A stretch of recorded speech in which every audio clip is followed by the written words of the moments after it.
So, ito guys, prepare natin itong Pensonic 20-inch LED TV.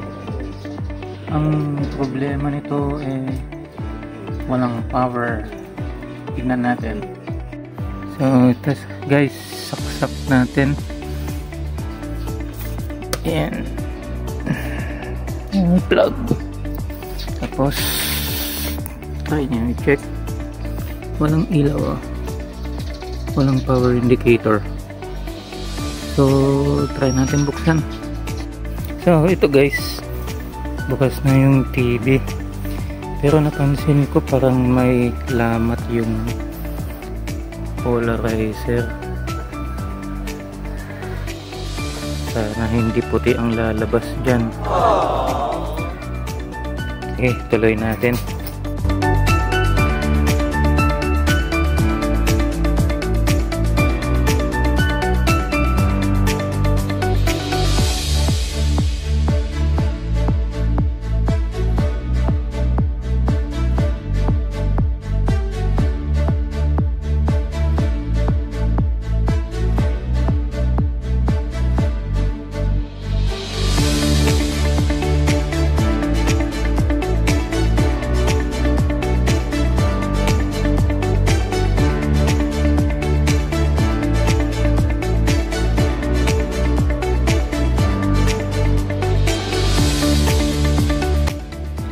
So, ang nakikita nating problema ngayon dito guys is yung mismong power supply nya. Eto, try natin baklasin.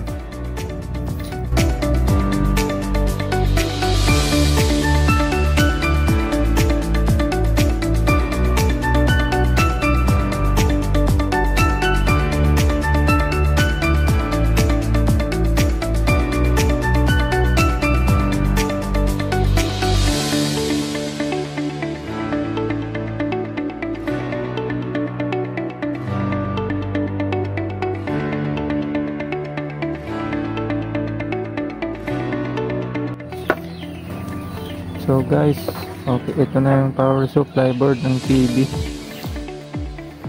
Ito na guys, moment of truth na. Saksak na natin. Ayan, ilaw na. Power on.